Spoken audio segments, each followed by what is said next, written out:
Alrighty, history fans, welcome to another exciting edition of History 17B, and welcome to what is sadly, tragically, apocalyptically, our final lecture in the course. Here, in our final lecture, we're going to take a look at another key trend development in contemporary U.S. history.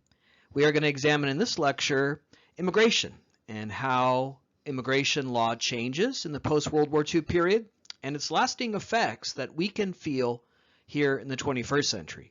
So similar to our most recent lectures, we're now examining in many ways the contemporary period, the America you live in today. And this lecture is specifically designed to help you understand many of the trends in America today in regards to immigration, identity, race, and in doing so, it is one last chance for us to reflect on this idea of American history as an argument without end, as that brings us to the contemporary age. And though this lecture is specifically about immigration patterns since the 1960s in a way that's designed to help you understand your contemporary America, the America we live in today, it's also a chance for us to think about these stubborn questions that are at the heart of the argument without end. Who is an American? What does it mean to be free? What defines this nation? Those are the questions we wrestled with in our first lecture when we examined Reconstruction. And here we are at the end of this strange, funky journey, examining a very different time period and topic, but in many ways still wrestling with those core questions. So this is a fitting way for us to wrap up the quarter. So buckle up, here we go. Let's begin our story of immigration in modern America in the context of the Cold War. Here's a chance for us to bring in some of the insights that we developed in a recent lecture regarding the Cold War, but now in relation to domestic policy in relation to American immigration. In the late 1940s, in the aftermath of World War II, and in the very beginnings of the containment era in the early Cold War period, President Truman, who has that unique and important position in American history as the president who would end World War II and begin in many ways the Cold War and the containment era, wanted to revisit our immigration laws and reform them in a way that would open America's borders to immigrants in a Cold War era where we were attempting to stylize America as a beacon of liberty and hope in a period where, as we examined in a recent lecture, America was recommitting to being a dominant global power, and with it, hoping to promulgate that image of itself as a beacon of liberty and hope to people around the globe in our early contest with the Soviet Union. So that's the context. It's a context we're familiar with from previous lectures.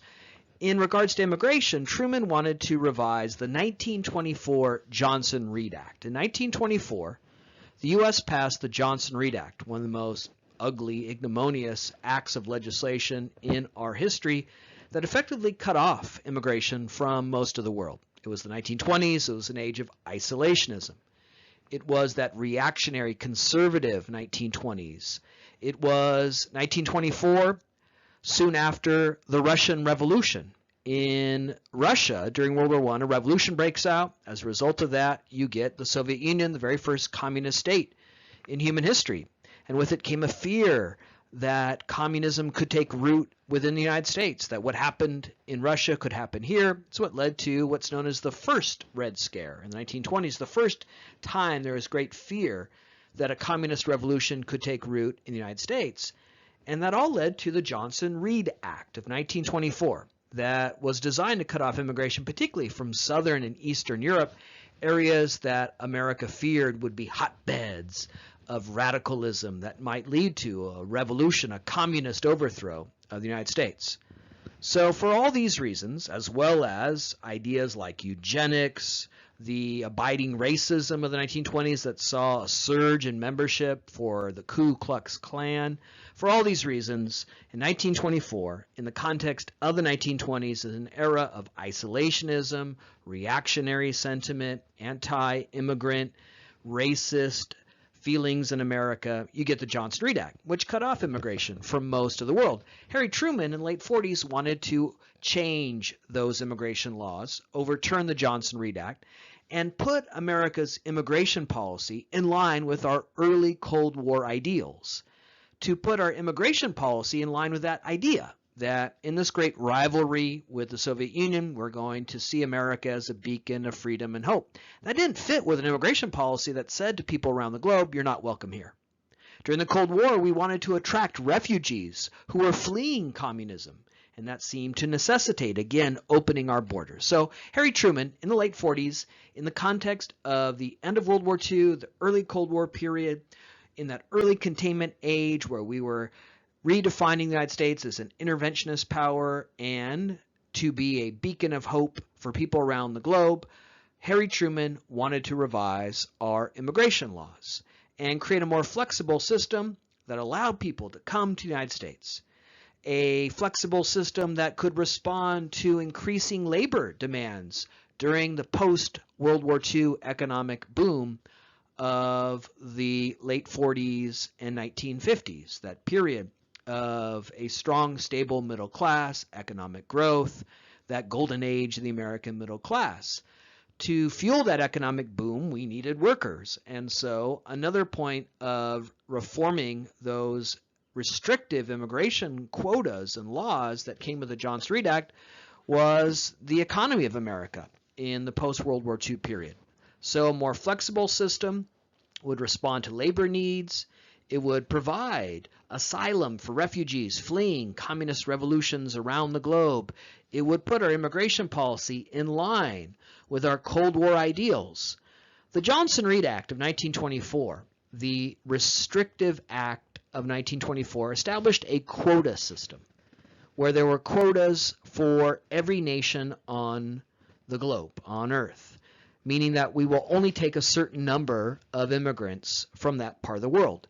The only parts of the world under the Johnson-Reed Act of 1924 that had high quotas where we would accept large numbers of immigrants, Western and Northern Europe, where the populations were mostly white and Protestant. The Johnson-Reed Act of 1924 I referred to a moment ago as one of the most ignominious, ugly acts of legislation in our history was a racist immigration policy that was designed to prevent immigrants from coming who were not white or Protestant. The quota system was designed to cut off immigration from most of the world. The Johnson-Reed Act cut off immigration from Asia. It said Asians who had come as immigrants prior to the 1924 Act could never be citizens. It's very much in line with the exclusionary, discriminatory response to that question of who is an American.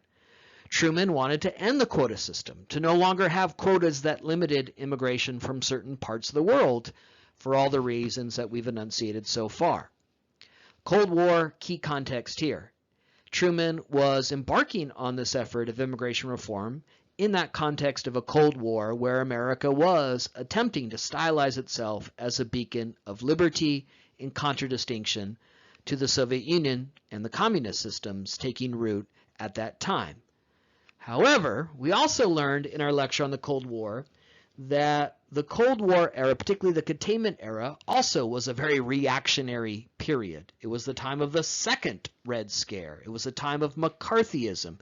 It was a time of fear that what happened in the Soviet Union could once again take root here, that communists could infiltrate America.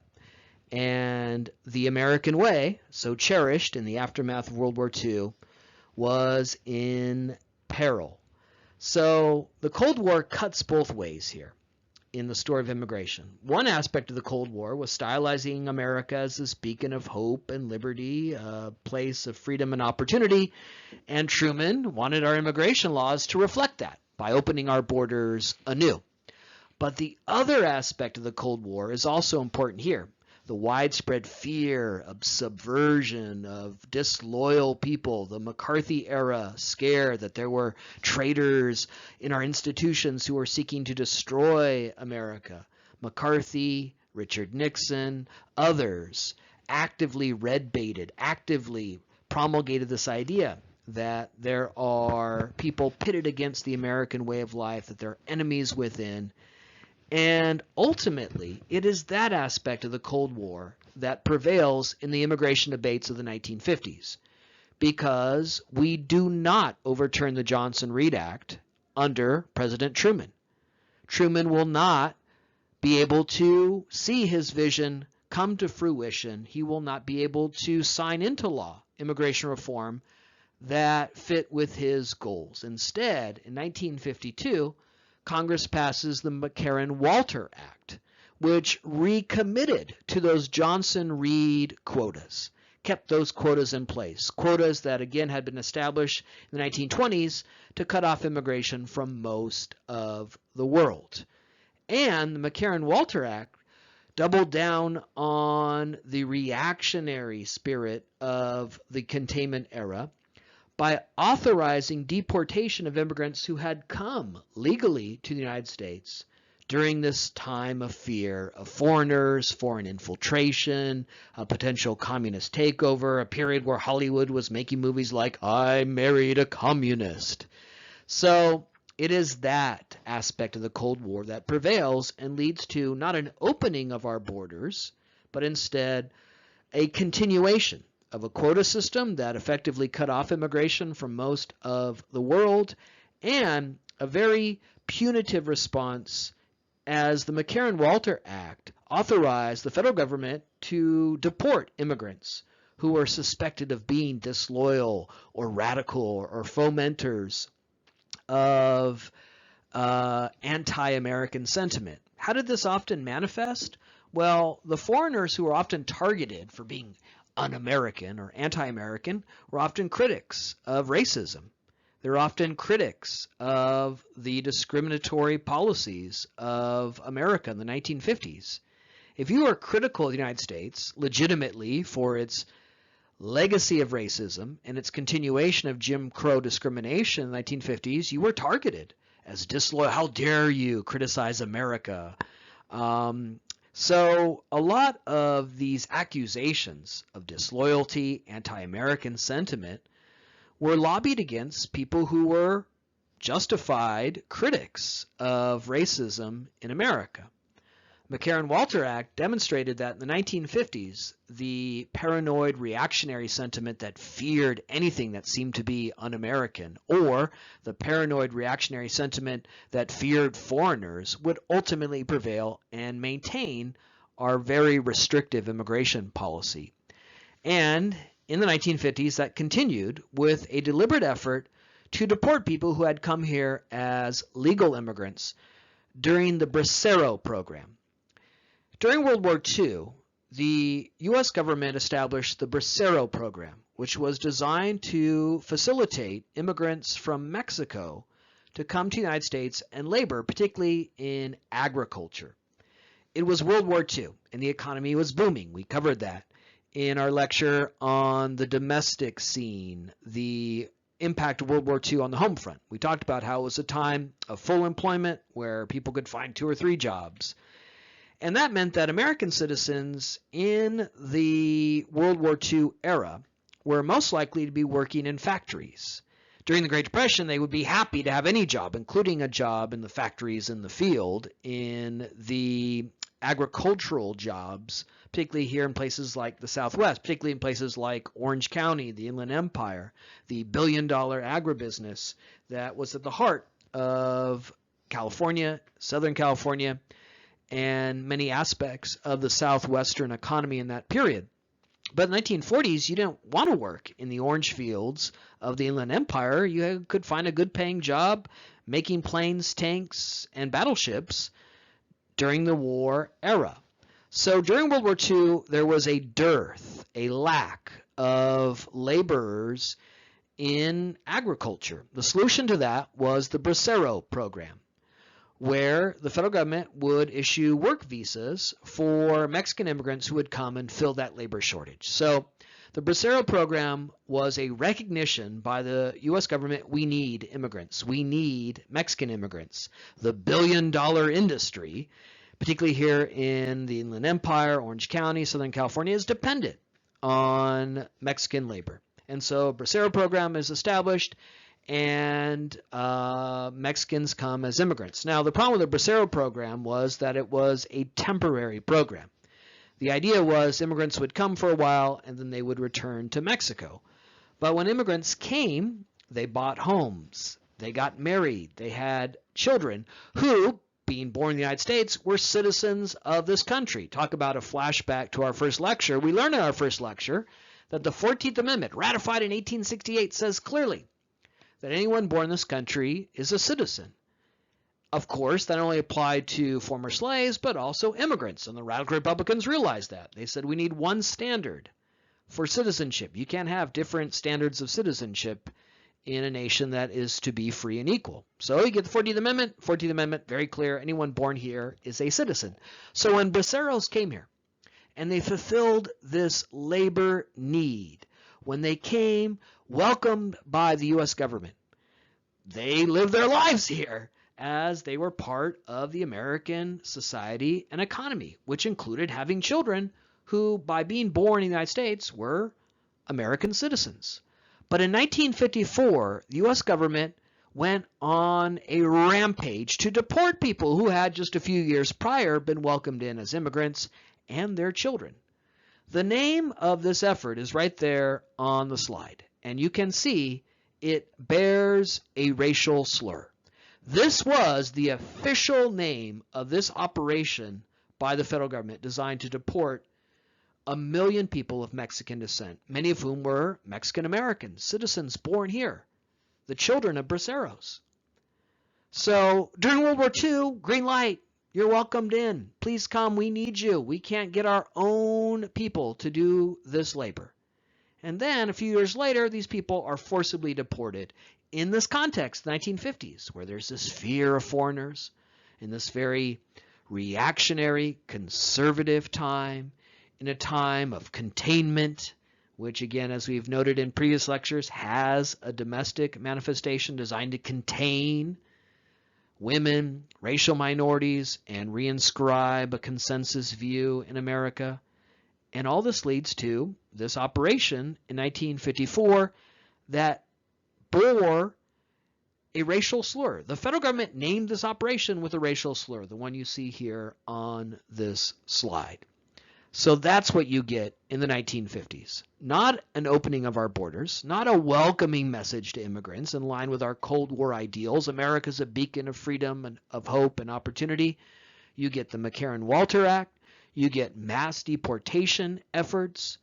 By 1955, just 1 year after this operation was advanced, 1 million people, many of whom, again, just a couple years earlier through the Bracero Program had been welcomed in as immigrants, were forcibly deported.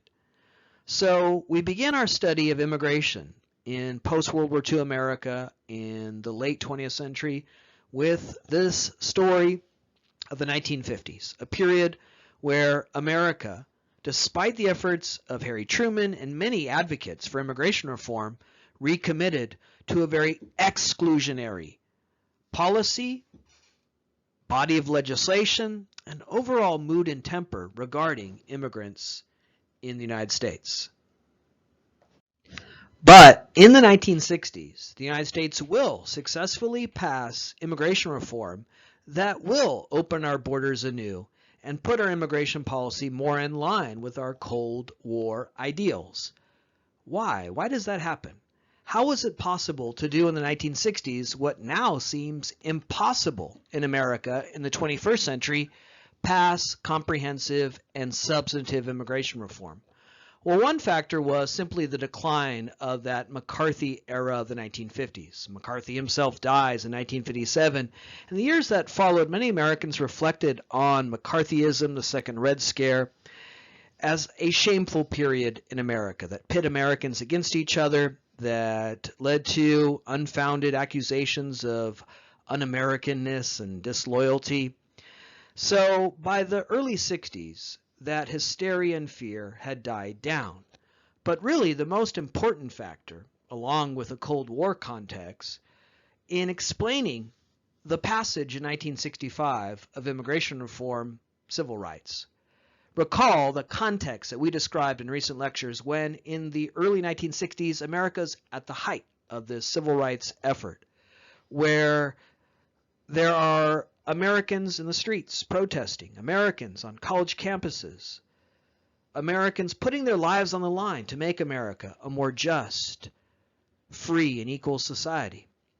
That context played a key role in making immigration reform possible in 1965, the same year the Voting Rights Act would be passed, a year after the Civil Rights Act was passed. There are deep connections and ties between civil rights efforts here in the United States and immigration reform. Many civil rights advocates were deeply committed to a cause of human liberation that spanned the globe. Many who were active in the civil rights efforts here with the United States, American citizens who were campaigning against Jim Crow and segregation, were also deeply committed to decolonization in Africa, the effort by African nations to be free and independent of decades of European colonization. So there are many connections between civil rights and immigration reform as part of a global vision of human equity and opportunity. In the 1960s, America was awash in this great racial reckoning. Americans were thinking differently about this question of who is an American.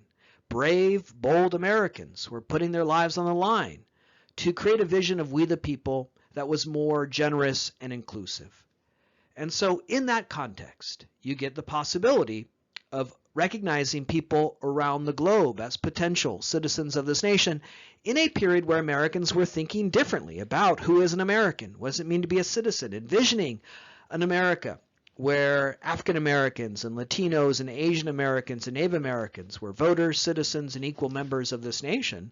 There was a possibility to imagine foreign-born people also as equal members of this nation. And all this leads to the passage of the Hart-Celler Act. I hope at this point, after the last few lectures, you're starting to appreciate how transformative the 1960s truly was. And now we can add yet another layer to that story, along with feminism, gay rights, civil rights, the rise of the modern conservative movement. The 1960s would also see the passage of meaningful immigration reform that so influences all of our lives today. That is the Hart-Celler Act. Passed in 1965, this ends the quota system. It overturns the Johnson-Reed Act of 1924, which again set very strict quotas, basically excluding immigration from anywhere other than Northern and Western Europe. Now, under the Hart-Celler Act, there would not be strict quotas. There would simply be a general blanket number of immigrants who could come, and it didn't matter what country you came from. The Hart-Celler Act ended nation-specific immigration restrictions. This is what led to a lot of the controversies during the Trump era, where the Trump administration tried to revive quota systems that were nation-based, saying we're not going to take any immigrants from these nations, most of which were majority Muslim nations. So one aspect of the controversies surrounding the Trump administration's efforts to change our immigration laws was the way in which it clashed with the Hart-Celler Act, which in many ways still defines American immigration law to this very day. The Hart-Celler Act ended nation-based quotas. Trump tried to revive them, targeting certain nations as part of his promise to end Muslim immigration to this country. The Hart-Celler Act ended nation-based quotas. It said it doesn't matter what country you come from. You can come here as an immigrant. And so the Hart-Celler Act overturned the Johnson-Reed Act. It ended the quota system. It allowed for immigration from parts of the world that had been closed off as sources of immigration since the 1920s. So we're talking about a 40-year period where there's very little immigration to the United States in general. And what immigration there was tended to come from, again, Western and Northern Europe. The 1924 Act had cut off immigration from most of the world. It really targeted Southern and Eastern Europe as part of the reactionary spirit of the 1920s, the anti-immigrant spirit of the 1920s, the first Red Scare and fear of radicalism from that part of the world in the aftermath of the Russian Revolution. And with the overturning of the Johnson-Reed Act and the Hart-Celler Act, people from those parts of the world could come to the United States for the first time since 1924. So the Hart-Celler Act had an open blanket number, originally 290,000, meaning we'll take 290,000 immigrants from anywhere. And even that number could be exceeded for people who were seeking refugee status as they were fleeing communist nations. This is very much a Cold War development. One of the questions we're going to wrestle with in this lecture is, why were we able to do this in 1965, but we can't do it today? Well, part of the answer to that is the Cold War. In 1965, we still recognize that we were in the throes, the thickets of the Cold War. It was a time where we were sending Peace Corps volunteers around the globe trying to win over hearts and minds. We were deeply committed to this idea of America as a beacon of hope. America has a very, very schizophrenic approach to its immigration history, and a very schizophrenic approach to immigration in general. In one breath, we like to imagine ourselves as this beacon of liberty and hope, Statue of Liberty, Emma Lazarus, all this idea of e pluribus unum, and we're a nation of immigrants. You've probably heard that since your elementary school days. America's a nation of immigrants. We're a unique nation because we welcome people from around the globe. We've all seen American Tail and Fievel and all that crap, right? But at the same time, if you look at the history of the United States, it is as much committed to excluding immigrants. Our very first immigration law was passed in 1790, and it clearly states that only white people could ever be citizens of this nation. And you have the McCarran-Walter Act, you have the Johnson-Reed Act, you have mass deportations, you have the election of Donald Trump and his efforts to cut off immigration, legal and undocumented. So as much as our history is defined by this image of us as a beacon of hope, we also have this long history of an exclusionary impulse in America regarding immigrants that sadly, tragically endures to this day. But in 1965, with the Hart-Celler Act, we were cleaving to that former vision of the United States that I just described as a beacon of hope. The Hart-Celler Act could exceed the cap of legal immigrants by welcoming in refugees from places like Cuba after the Cuban Revolution led to the establishment of a communist government there in Cuba, just a few hundred miles off the coast of Florida. People fleeing communism around the globe could come and realize their chance to become American citizens. So this is very much in the context of that Cold War ethic. The Hart-Celler Act emphasizes family reunification.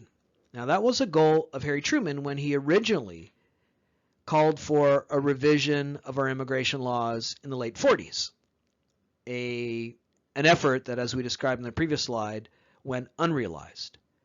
Family reunification refers to the idea that if there are people here within the country who came as immigrants, their family members back in their home country have priority to come.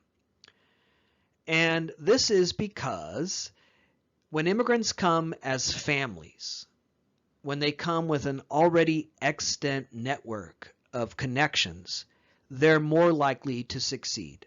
The reason why family reunification is a cornerstone of American immigration policy in the Hart-Celler Act, as I've said before, the Hart-Celler Act is still basically our immigration policy to this day. That cornerstone of our immigration policy, family reunification, is based on the idea that immigrants do better. They're more successful. They're able to find jobs and pursue a college degree, buy a home, if they are here as part of a network, as part of a family. Families help each other. Families help each other find jobs. Families help people get through their education. They pool their resources. That's what they do. And so family reunification was a part of the Hart-Celler Act because it was designed to make immigrants more successful, and with it the United States more successful. It meant it was less likely that immigrants would struggle to find work or become dependent on forms of assistance. So family reunification is a part of the Hart-Celler Act that recognizes immigrants do better when they come as families. They're more likely to succeed, and when they succeed, the country succeeds. They find work, they buy a home, they get their degree from UCR. Good things happen when you have that network of connections. It's really hard to come as an immigrant alone to a country where you may not speak the language or you may not really understand the bizarre, weird American culture. But when you come as part of a family, you're more likely to succeed. So the Hart-Celler Act had this element to it, and that meant that people who had come as immigrants prior to 1924, their family members have priority. And when they come, their family members back in the home country have priority. Now, another term you may have heard recently, I wonder why, for this element of the Hart-Celler Act, family reunification, is chain migration. Whenever you hear that term used, they're referring to this aspect of the Hart-Celler Act, family reunification. Chain migration, though, is a different term with a very different connotation, and it's used by immigration restrictionists, like those in the Trump administration, who wanted to end this aspect of the Hart-Celler Act. Chain migration sounds alarming, a chain of immigrants, a flood of immigrants, and when you listen to coverage or read coverage of immigration in just the mainstream press, New York Times, LA Times, observe how often words like flood and tide are often used. I'm not just talking about Breitbart or Fox News or Tucker Carlson. I mean LA Times, New York Times, those sort of publications. They still use terms like flood and tide. Those are not value neutral terms, right? The term flood, tide, those carry with them very negative connotations. Chain of immigrants, right? Chain migration is exemplary of that alarmist rhetoric that's often used in regards to immigration. A chain, a wave, a flood, a tide of immigrants. That term, chain migration, is designed to make people scared. But it's just simply referring to this aspect of the Hart-Celler Act where families get priority. And that, again, was designed to make immigrants more successful and within America, the American economy and society more successful. Also, the Hart-Celler Act was passed in 1965 during that period of the post-war economic boom, before the changes in the economy that began in the 1970s. It was designed to meet labor needs. Not only were we welcoming immigrants from around the world, fleeing communism, not only were we putting our immigration policy in line with our Cold War ideals, not only was it the context of civil rights, where we were thinking differently about race, citizenship, and who is an American, envisioning an America that was more pluralistic and heterogeneous. It was also a time where the economy was good, and we needed immigrants to come to fuel that economic boom. So that too played a role in the passage of the Hart-Celler Act. And so in 1965, at the base of the Statue of Liberty, that symbol of, again, one strain, one element of our immigration history, President Lyndon Johnson would sign into law the Hart-Celler Act. The same president who signs into law the Civil Rights Act of 1964, the Voting Rights Act of 1965, the same president who, by the way, established things like Medicaid and launched a war on poverty that led to programs like Head Start. Lyndon Johnson got a lot of stuff done. He was a remarkable president. He's probably best remembered for Vietnam, and that makes his presidency a sort of Greek tragedy of sorts. But if you look at his domestic policy, it's remarkable how much that man accomplished in a very short time. Transformative legislation. The least known and appreciated of his landmark legislation that he signed into law, Hart-Celler Act, which is often dwarfed in prominence by things like the Civil Rights Act and Voting Rights Act for reasonable reasons, as those are also so important. But the Hart-Celler Act changed America again dramatically, and it helps you really understand the America you live in today. It put our immigration policy in line with our Cold War ideals. It reflected an age of civil rights. It overturned 40 years of immigration policy so restrictive, and it changed America. It changed America, making it the America we live in today. This takes place because of that context of civil rights, the decline of McCarthyism, but also those Cold War ideals. In that same period where we were prosecuting a war in Vietnam, sending Peace Corps volunteers around the globe, this was an effort to put our immigration policy more in line with that idea of America as a beacon of opportunity, equality, and opportunity. In this slide, let's talk about some of the larger effects of the Hart-Celler Act, because throughout this lecture so far, I've been warbling on about how transformative and important this is. Well, let's pay that off some. One of the effects of the Hart-Celler Act was a huge increase in immigration. For 40 years, from the Johnson-Reed Act through 1965, there was very little immigration to the United States. There was a great deal of immigration from the Western Hemisphere, because as restrictive as the Johnson-Reed Act was, one area that it allowed a lot of immigration from, in addition to Northern and Western Europe, was the Western Hemisphere. And that, again, was a recognition of America's dependency on immigrant labor from places like Mexico, and you have the Bracero Program. So there were immigrants who came to America between 1924 and 1965, but in comparison to our larger immigration history, a very, very small number. In 1965, when the Hart-Celler Act is passed, only 5% of Americans were foreign-born. That was the lowest percentage since the 1830s, when the first massive wave of immigration begins in the 1800s, 19th century. Beginning in the 1830s, you can learn about this in History 17A, America in its northern states begins to industrialize. We begin to shift towards an economy rooted in manufacturing, where people live in cities and work in factories. That began in the 1830s in northern states, and it attracted immigrants who came to live in cities and work in factories, and millions of immigrants came in the 19th century, in a period where we had open borders, and anyone who wanted to come could come, and if you were white, you could become a citizen, before the first efforts to restrict immigration in the late 1880s. So in 1965, the number of Americans who were foreign-born had dwindled down to less than 5%, which was about the population of immigrants before that first wave of immigration as America industrialized in the 1830s. With the Hart-Celler Act, we opened our borders anew, and people came in large numbers. By the end of the 20th century, that number would more than double. More than 10% of Americans were foreign-born by 2000.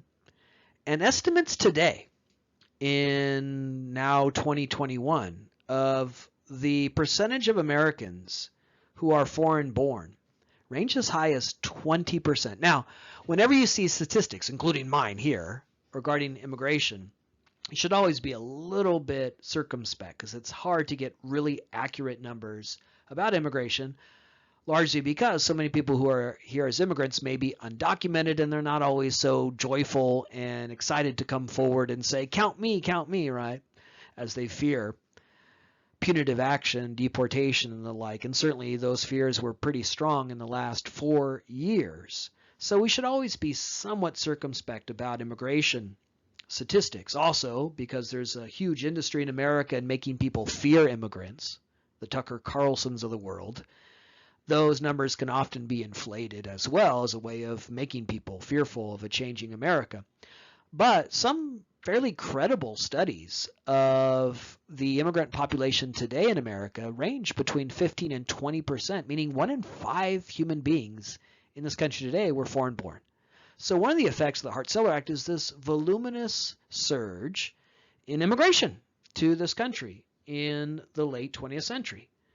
But there's a key difference between the immigration that has come to America since 1965 and the immigration in the 19th century and the 1800s. In the 1800s, the majority of people who came to this country came from Europe. Irish, Italian, German. And though many of them weren't seen as white when they came, eventually they would be coded and shaded as white.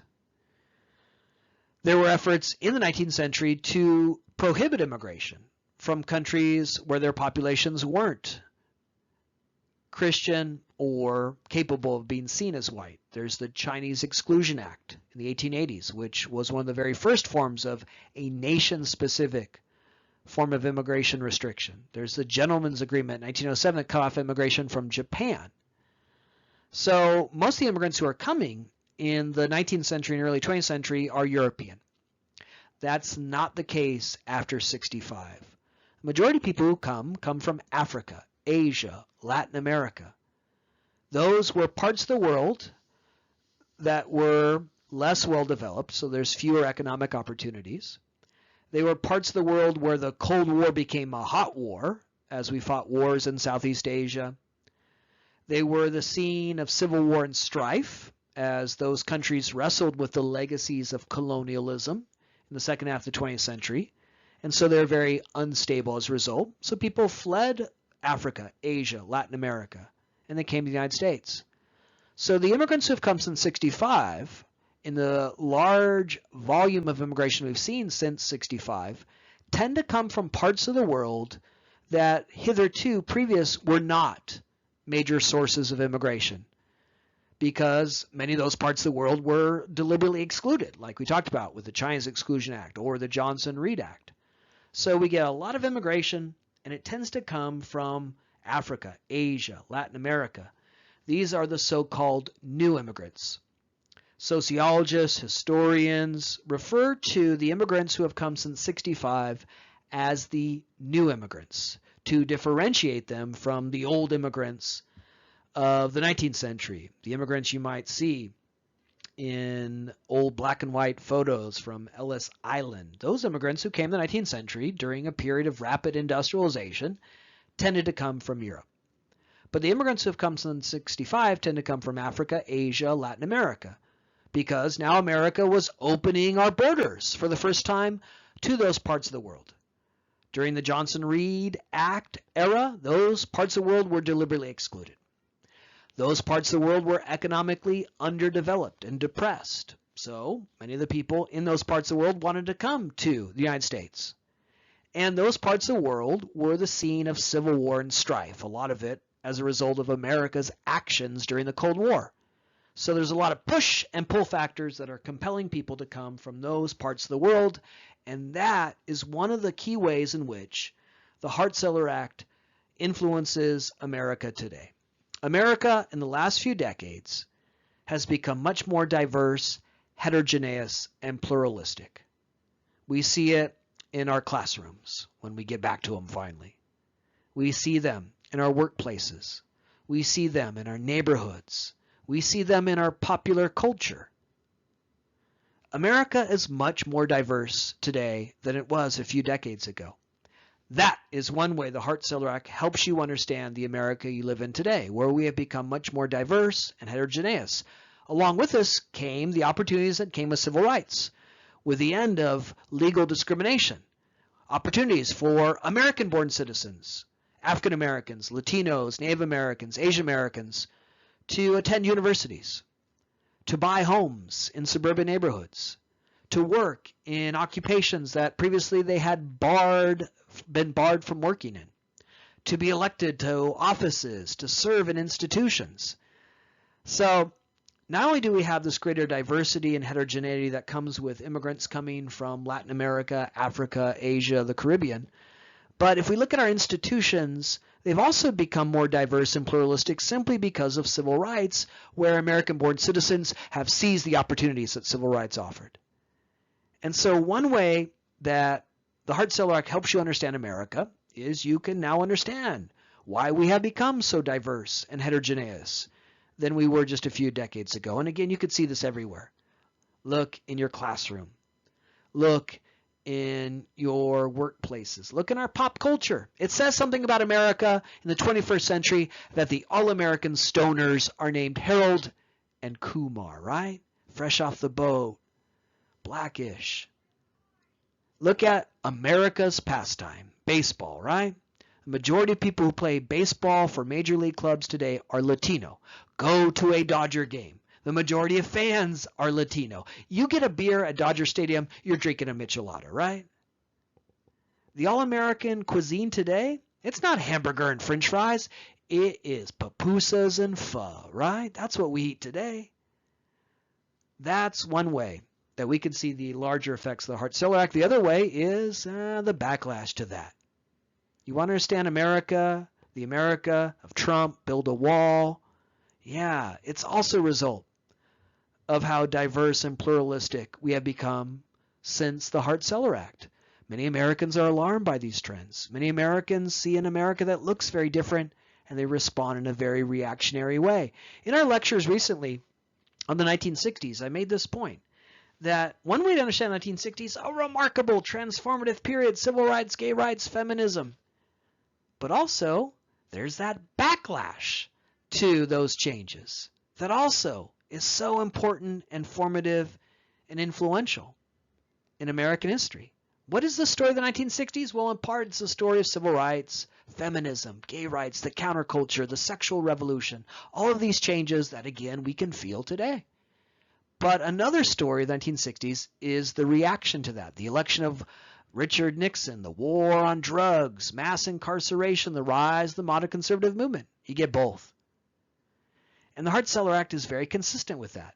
You get a more diverse, pluralistic America, an America that's been transformed simultaneously by immigration reform and civil rights. And you also get the backlash to that. So this is how the Hart-Celler Act really helps you understand the America you live in today.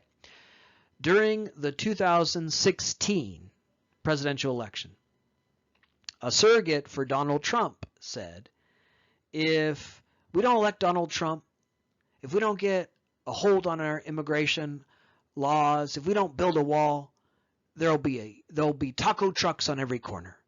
And half of America heard that and said, hell yeah, that's my idea of a perfect America. I walk out my front door, there's a taco truck right there. Great. Who doesn't want that, right? But the other half of America said, oh, taco trucks on every corner, America's changing, I'm scared. So Hart-Celler Act helps you understand, in one way, an America that's more diverse, more pluralistic. It helps you understand the debates we're having right now about who is an American, and also helps you understand that backlash, much like there's a backlash to civil rights, feminism, and gay rights in the late 20th and early 21st century. So the Hart-Celler Act has been transformative. It has made us a more diverse, pluralistic America. It has changed our way of thinking about questions like, who is an American? What defines this nation? What does it mean to be free? It has impacted what we eat. It has impacted our institutions, our movies, our music. You can see it right there in our daily lives.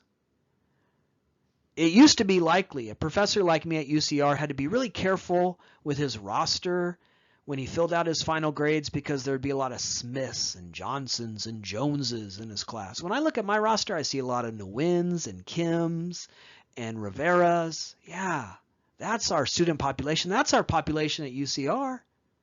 It is remarkably diverse. And that's true of college campuses around this country. Do you know the city in America that now has the largest foreign-born population? It's not Los Angeles. It's not Chicago. It's not New York. It's Nashville.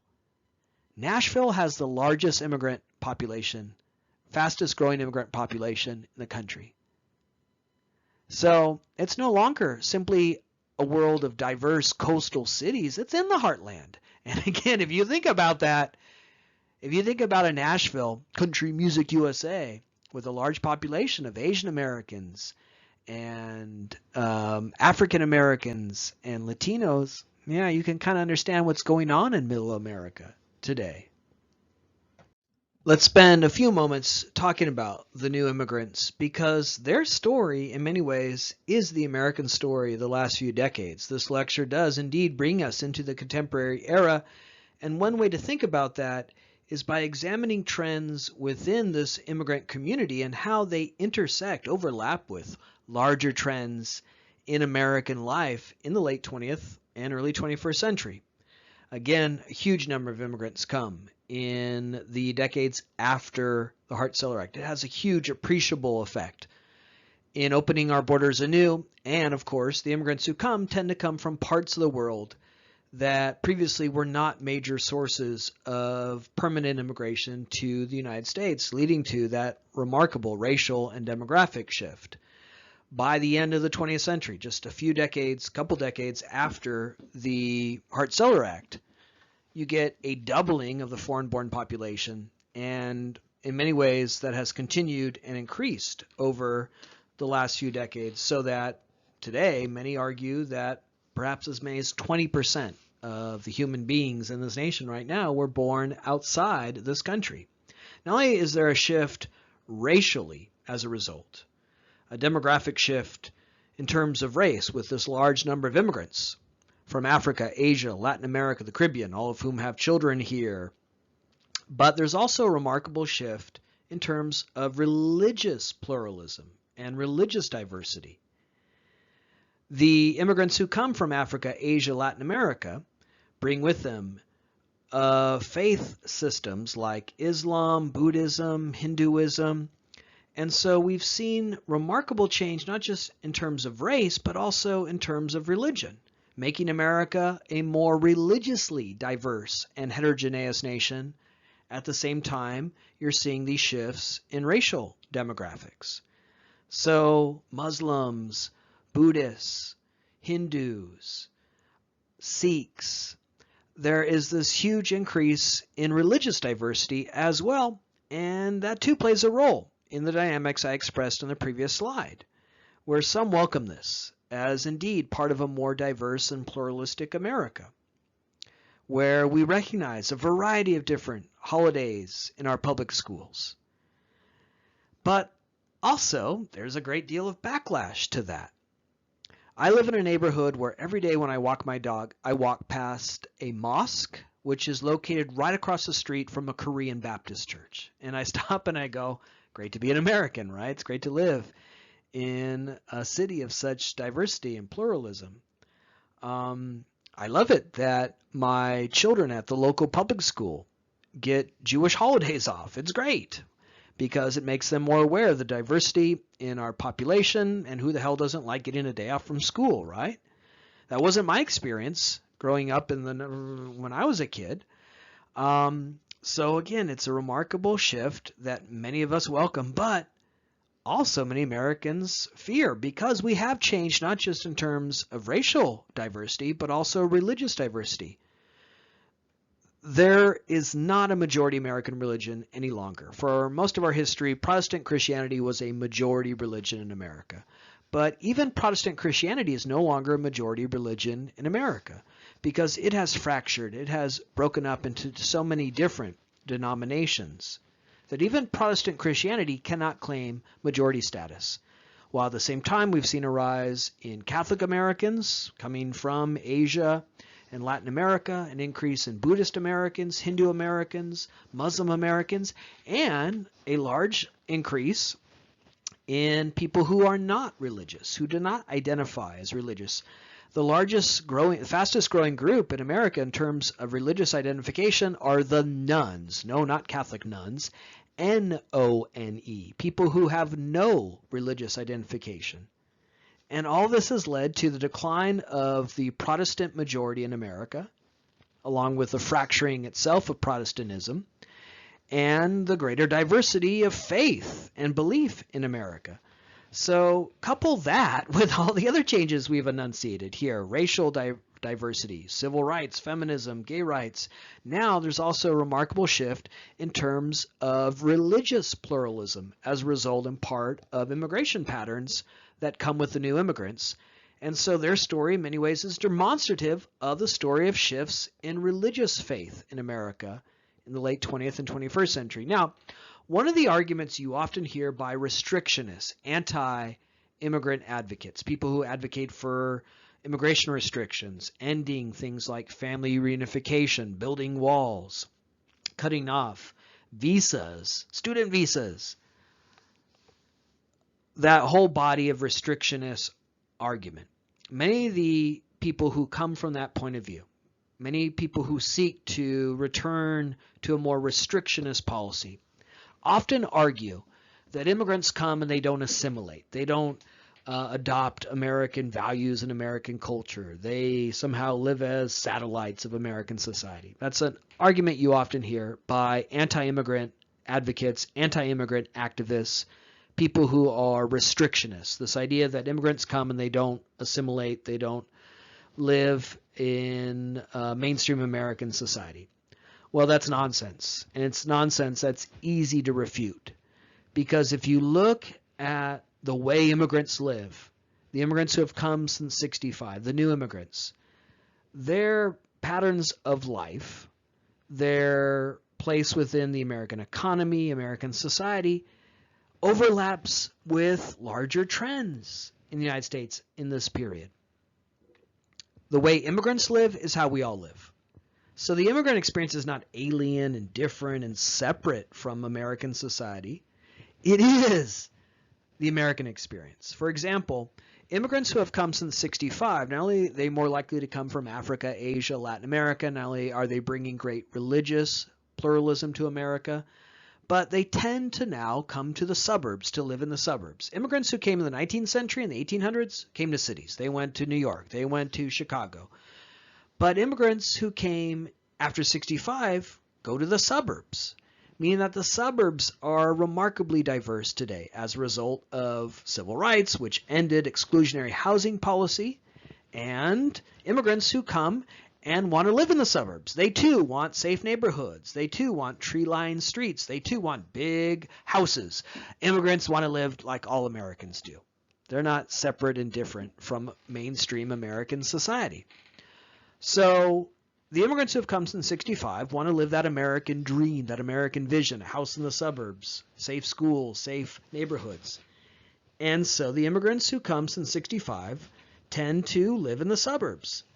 When Donald Trump ran for re-election last year, he was trying to appeal to suburbanites with all kinds of fears of changes to your beloved suburbs, and that, they're going to build apartments in the suburbs, all of these kind of fears, race-based fears. He tried that. He was trying to win over suburban moms pathetically. And the reason why that failed, among others, was he was promulgating a vision of the suburbs from the 1950s when he grew up. The suburbs are not the lily-white suburbs of the 1950s when racial covenants and restrictionist policies prevented people of color living there.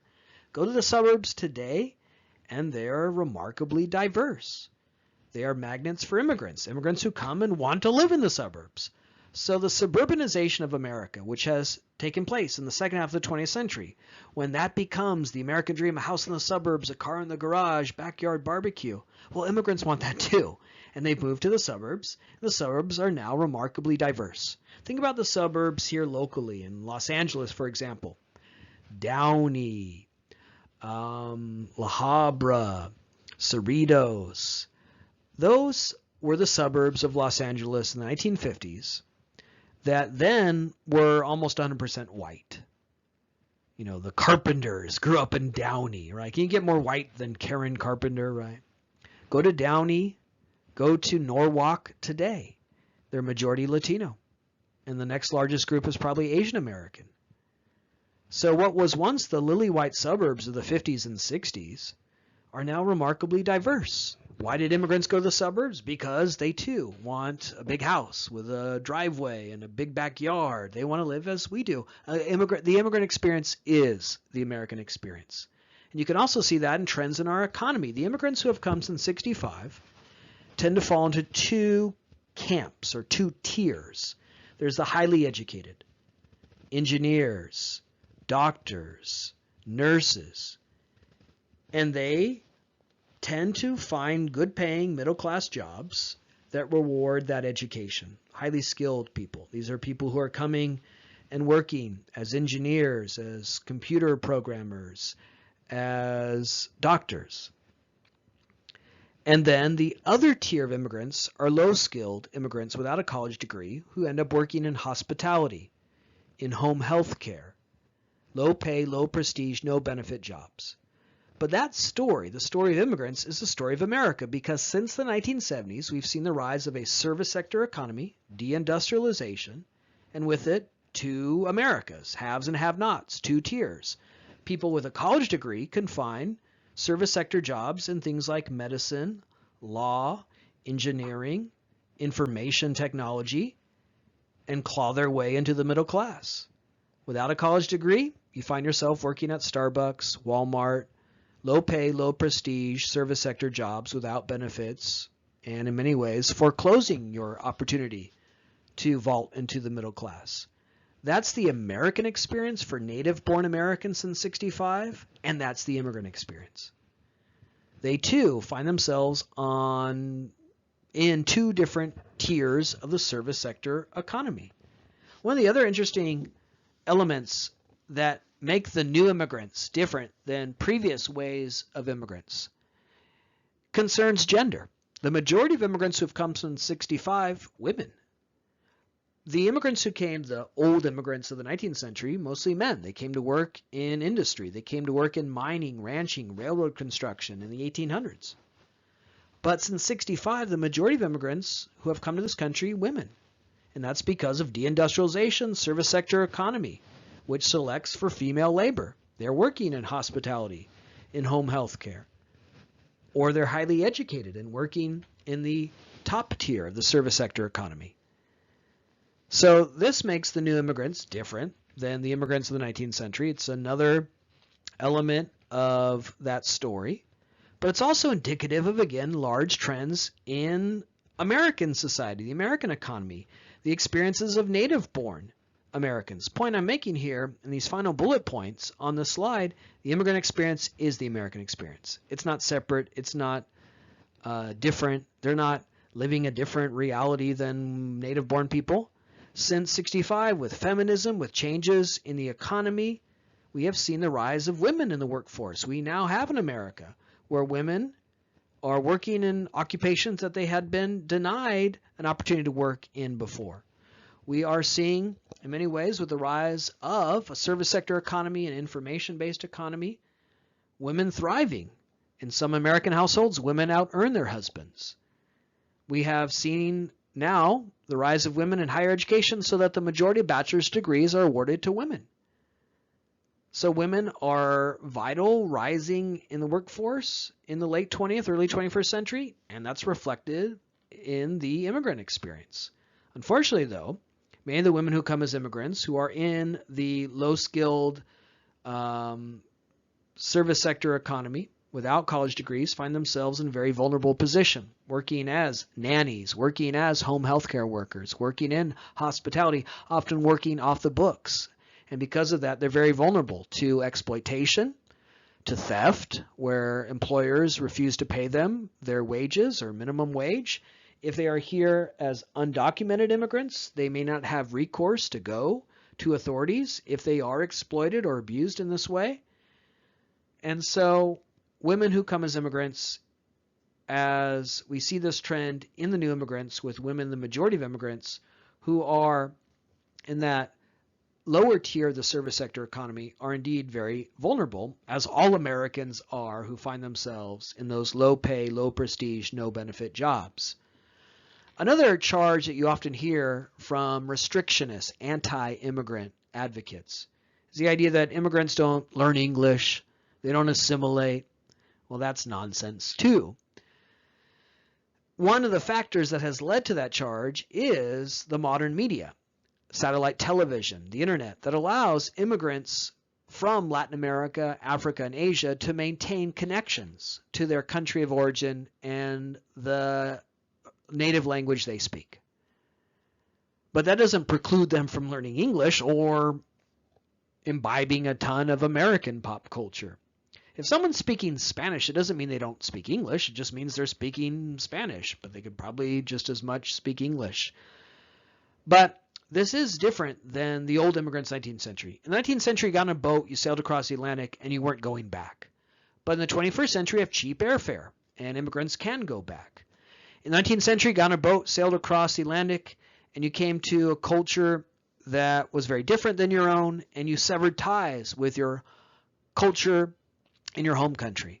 But today, thanks to satellite television, you can watch the Filipino channel. You can watch Telemundo. Thanks to the internet, you could read websites that are based in your home country. But that hasn't led to a lack of assimilation. Instead, what this means is that immigrants can come to the United States, integrate into American life, learn English, but also still maintain direct ties through cheap air travel to their country of origin and cultural ties. And it's also very demonstrative, one last time on this slide, of how the way immigrants live, we all live, because we're all enjoying cheap airfare. We love living in America where today broke-ass college students, or yes, broke-ass college professors, can go online and get $200 plane tickets.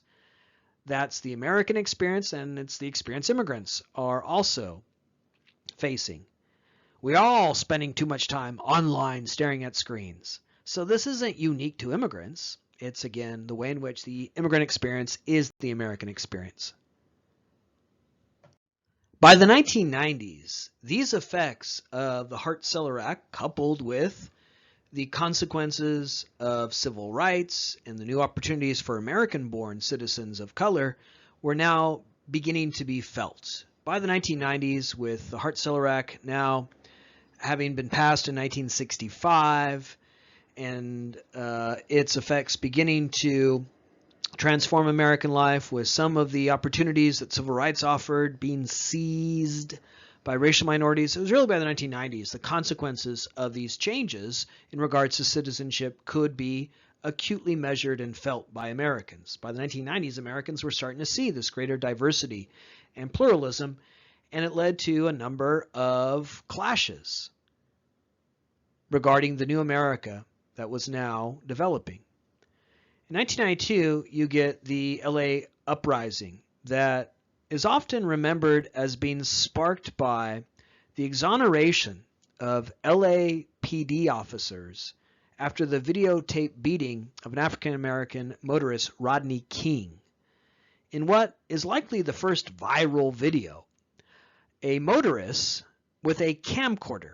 This is well before cell phones and the way in which we all walk around as documentarians today. A big old hunking camcorder that he happened to have in his car, captured on videotape. Yes, actual tape. The LAPD repeatedly beating a motorist that they had subdued with billy clubs. And when this video went viral, everyone said, well, the cops are in trouble now. They've got him on video. How are they going to get out of this? But they moved the trial to Simi Valley, as far away from the incident as possible, and still in LA County. Simi Valley, with a largely white suburban population, many of them police officers themselves, meant the jury was thus inclined, and ultimately the verdict came in, and the officers who were captured on videotape beating this black motorist were indeed exonerated. That's often thought of as the spark for the LA uprising of 1992, but there's another key spark that it's often forgotten. Latasha Harlins was an African-American teenager. She went into the Empire Market in South Central, owned by the Dew family, a family of Korean immigrants, and walked to the back of the store and pulled out a $1.79 bottle of orange juice, put it in her backpack, and started to walk up to the counter with two $1 bills in her hand, clearly indicating she was going to pay for the $1.79 orange juice. But because she put the orange juice in her backpack, the owner of the store, Suja Do, thought she was stealing it. And as Latasha walked up to the counter, Suja Do attacked her. Latasha fought back, having been attacked by Suja Do. Suja Do reached under the counter, pulled out a gun, and shot Latasha in the head, an incident that also was captured on video, the closed-circuit video in the liquor store. Suja Do was tried and also went without punishment. The murder of Latasha Harlins was also instrumental to the LA uprising, and unfortunately her death isn't as well remembered as the exoneration of those police officers in the Rodney King beating. Latasha Harlins was a teenager. If she was alive today, she would be my age. She would be in her early 40s. But she was robbed of a life, shot and killed as a teenager. This incident, not only is it demonstrative of a long-standing trend, not only is it a good piece of historical context to understand contemporary events surrounding George Floyd, Breonna Taylor, and the Black Lives Matter movement, is also really important in the story of the LA uprising, and in particular, the way in which the epicenter of that uprising proved to be Koreatown in Los Angeles. A lot of the clashes in the LA uprising occurred there, and there were many clashes between African Americans in that part of Los Angeles and Korean immigrants and Korean Americans as a result of the Latasha Harlins incident, where a Korean immigrant shot Latasha and ultimately went without punishment, but also the way in which that part of Los Angeles, which had once been majority African American, was changing, with Korean Americans moving into neighborhoods, buying homes, buying businesses, being much more active in the local community. And so that too is one of the lesser known and appreciated aspects of the LA Uprising, how part of it stemmed from an immigrant backlash or clashes between African Americans and Korean Americans. 2 years later, here in California, you had Prop 187, which was nicknamed the Save Our State Initiative. The very name of this, alarmist. We got to save California. The proposition on the ballot in 1994, Prop 187, nicknamed Save Our State, would ban illegal immigrants or undocumented immigrants from receiving most state services, including public education, meaning that if you were here undocumented, you couldn't go to the local elementary school, meaning that the kindly lady behind the desk at the local elementary school now has to be La Migra and decide whether or not you're here legally. The initiative appeared on the California ballot in a certain context. The context, in part, that we've described here, where by 1994, California, like most of the country, had been transformed by immigration. It was 1994, meaning the Hart-Celler Act was almost 30 years old. And California had become more diverse. California had been transformed by the effects of the Hart-Celler Act. Suburban California in the 1990s was different than the suburbs of the 1960s. But also, by the 1990s, the effects of deindustrialization were being acutely felt here in California. Factories were closing, moving overseas. The factories that had drawn people to California in the post-World War II era that offered good-paying middle-class jobs, turning bolts, union jobs, were now evaporating. It was the end of the Cold War, and that led to a dramatic decline in defense industry jobs. So much of what helped spark the California boom of the 60s and 70s was defense-era jobs, where people worked at NASCO, Northrop Grumman. They built missiles in Downey that would later be pointed at the Soviet Union. Well, in 1994, the Cold War was over, and the United States was no longer funding those massive military buildups that were vital to California employment, as so many, particularly here in Southern California, found themselves working in the defense industry. There was a massive recession in the early 90s, which in part led to the defeat of an incumbent president, George Herbert Walker Bush, in 1992, which only intensified this economic distress. And all this led to an anti-immigrant sentiment.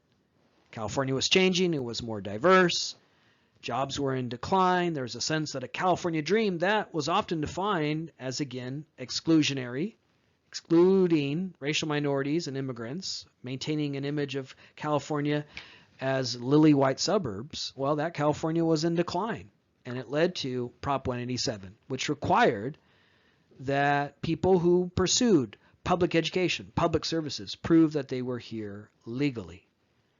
When we're talking about public education, remember, we're talking about the public. We're talking about that question of who's one of us.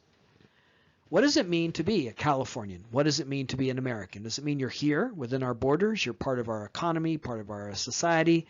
You're our neighbor, our friend, our co-worker. Does it mean you own a home, a business? Or is the ultimate barometer to who is one of us a piece of paper? Legal status. That's the question at the heart of Prop 187. In many ways, it's the question that's the heart of debates about immigration to this day. And in many ways, it's the question at the heart of this class. What does it mean to be one of us? Public education. Prop 187 passed by a very wide margin, 59-41. And of the white Californians who voted in 1994, 63% of them, almost two-thirds, voted for Prop 187, which would ban children from accessing public education if they were seen to be here as undocumented.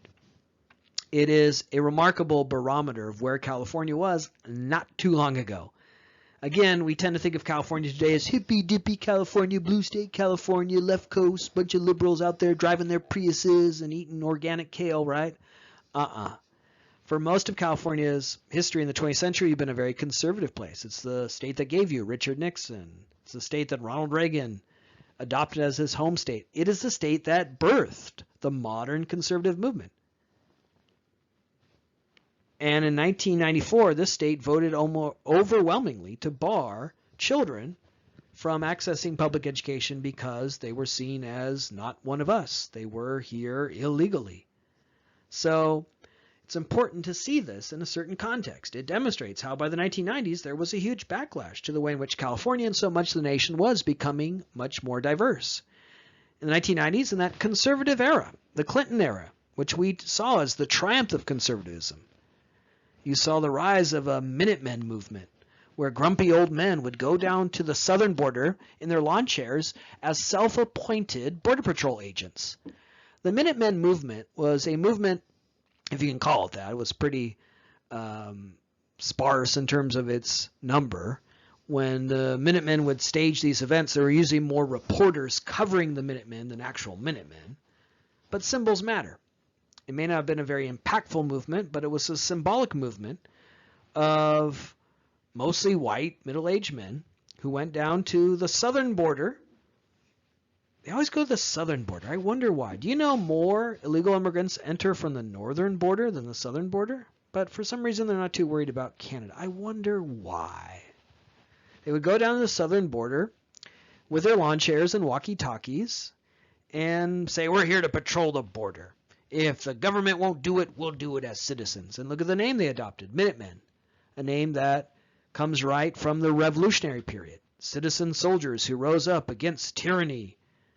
They took as their name this term that's synonymous with the origins of America. So this is very much about that question of who is an American, what defines this nation. They didn't call themselves the Civilian Border Patrol, the Civilian Border Brigade, the Minutemen.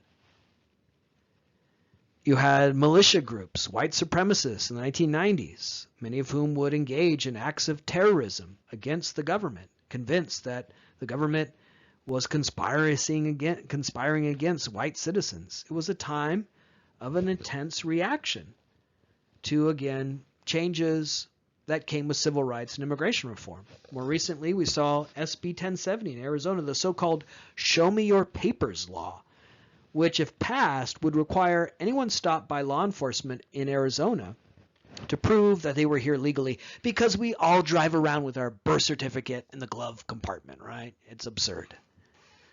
It was, again, symbolic of an anti-immigrant sentiment.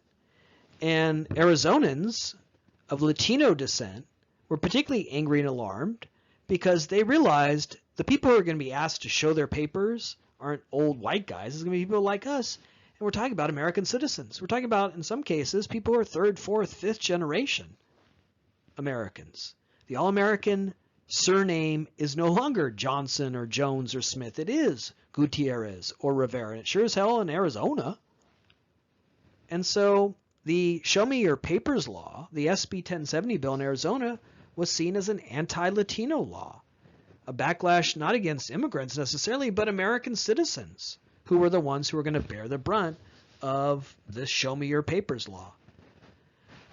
In the early 21st century, we had two presidents from very different points of view, from two different political parties, who both tried to pass a very modest immigration reform, the DREAM Act.